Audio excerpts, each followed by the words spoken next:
বড়ই বাড়ির সীমান্তে যখন বিডিআর জওয়ানরা মারা যায় তখন সারা দেশের মানুষ কষ্ট পায়, চোখের পানি ফেলে। আর পুলিশ বাহিনীর কোন সদস্য মারা গেলে দেশের মানুষ মুখ ফিরিয়ে চলে যায়, মনে করে একজন ঘুষখোর মারা গেছে। একটা পিয়ন থেকে ঊর্ধ্বতন কর্মকর্তা পর্যন্ত প্রতিটি কর্মচারীর ইমান নষ্ট হয়ে গেছে।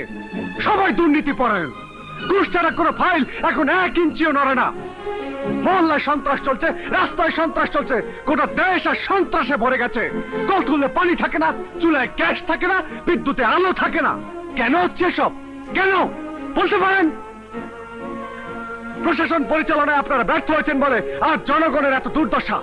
আপনারা ভুলেই গেছেন জনগণের পক্ষ থেকে আপনারা এসেছেন সরকার পরিচালনা করতে, আর সরকারি কর্মচারীরা ভুলে গেছে তারা জনগণের চাকর।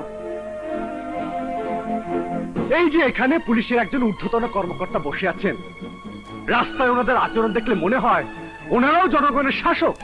শাসন করতে করতে ওনারা হয়তো ভুলে গেছেন ওনারাও জনগণের স্রেফ বেতনভুক্ত চাকর। মেয়র সাহেব, কথাটা আপনি অন্যভাবে বলতে পারতেন, কর্মচারী বলতে পারতেন। এভাবে সরকারি চাকর বললে মান সম্মান থাকে না। মান সম্মান এটা আপনাদের আছে নাকি যে চলে যাবে? শুনুন, ইজ্জত কাছে ধরে না আর আকাশ থেকে ঝরে পড়ে না। আর মান সম্মান কোন ফ্যাক্টরিতে তৈরি হয় না যে দোকান থেকে কিনে নেবেন। ইজ্জত অর্জন করতে হয়, ইজ্জত ধরে রাখতে হয়।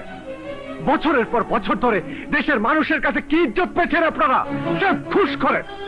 জনগণের কাছে আপনাদের ইমেজ গুন্ডার চেয়েও খারাপ। আজ দেশের আইন শৃঙ্খলা পরিস্থিতির অবনতিতে সরকার উদ্বিগ্ন। কারা এর জন্য তাই বলতে পারেন? আপনারা। আজ পাড়ায় পাড়ায়, মহল্লায় মহল্লায় সন্ত্রাসীদের হাতে অস্ত্র, কে তাই বলতে পারেন? আপনারা।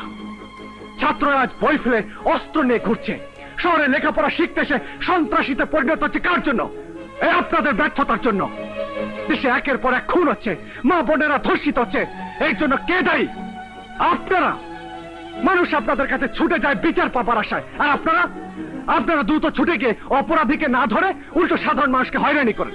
কখন হলো, কিভাবে হলো, কেন হলো, আপনার সাথে কি শত্রুতা, কবে থেকে চেনেন, কি করেন, কি খেয়েছেন, এমন সব হাজারো প্রশ্ন করে সাধারণ মানুষকে হয়রানি করে অপরাধীকে পালাতে সাহায্য করেন।